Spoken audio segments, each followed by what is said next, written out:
শেষ হলো ৩১তম কলকাতা আন্তর্জাতিক চলচ্চিত্র উৎসব। নানা দেশের নানা ভাষার বহু ক্যাটাগরির ছবি দেখলেন দর্শকরা।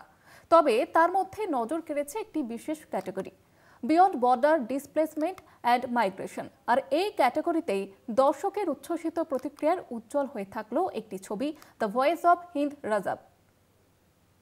যুদ্ধবিধ্বস্ত গাজার কথা বলে এই ছবি। ইসরায়েলি বিমান হানায় ধ্বংসস্তূপের মধ্যে একটি গাড়ির মধ্যে আটকে যাওয়া ৬ বছরের বাচ্চা মেয়ের ঘটনা নিয়েই এই ছবি। বাঁচার আশায় মেয়েটি জরুরি বার্তা পাঠায় উদ্ধারকারী দলকে। সেই টানাপোড়েন বন্দী হয়েছে এই ছবিতে। বৃহস্পতিবার নন্দনের শেষ শো ছিল দ্য ভয়েস অব হিন্দ রাজাবে। এটা আমরা যখন এই সেকশনটা করি, প্রথম সিলেকশন ছিল আমার এটা, কারণ এটা অত্যন্ত গুরুত্বপূর্ণ ছবি। সমস্ত বিশ্ব জুড়ে যা হচ্ছে, এই অসহিষ্ণুতা, ভায়োলেন্স, অমানবিকতা, আমাদের যার জন্য এই সেকশনটা করেছি, বিয়ন্ড বর্ডার্স, মাইগ্রেশন, ডিসপ্লেসমেন্ট। তো এই ছবিটা একটা অত্যন্ত সাহসী গুরুত্বপূর্ণ ছবি। আরো কয়েকটা ছবি এই সেকশনে রয়েছে।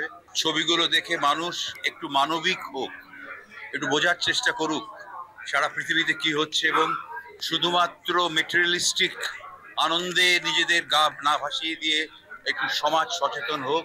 কখনো মধ্যপ্রাচ্যে, কখনো সুদূর আফ্রিকায়, কখনো বা পূর্ব এশিয়ার কোনো জঙ্গলে, অথবা ইউরোপের দিগন্ত প্রসারী জমির ওপর দিয়ে দলে দলে হেঁটে চলে মানুষ। তাদের কাহিনী ফুটে ওঠে চলচ্চিত্রের পর্দায়। ভিক্টোরিয়া দ্য সিকার সিনেমার কোনো চরিত্র হাত ধরে স্টিভেন স্পিলবার্গের শিন্ডলার্স লিস্টের সেই বাচ্চাটির। তাদের পাশেই দৌড়ে আসে হৃত্বিকের সুবর্ণ রেখার চরিত্র। বোমারু বিমানে চুরমার গাজার কঙ্কালসার বাড়িগুলো থেকে, শিশুদের কোল হারিয়ে রাস্তায় পড়ে থাকা ছিন্ন পুতুলের চোখের গর্ত থেকে উঠে আসে একটাই প্রশ্ন,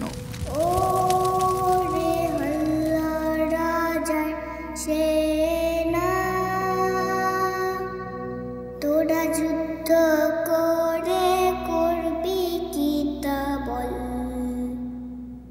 তোরা যুদ্ধ করে করবি কি তা বল।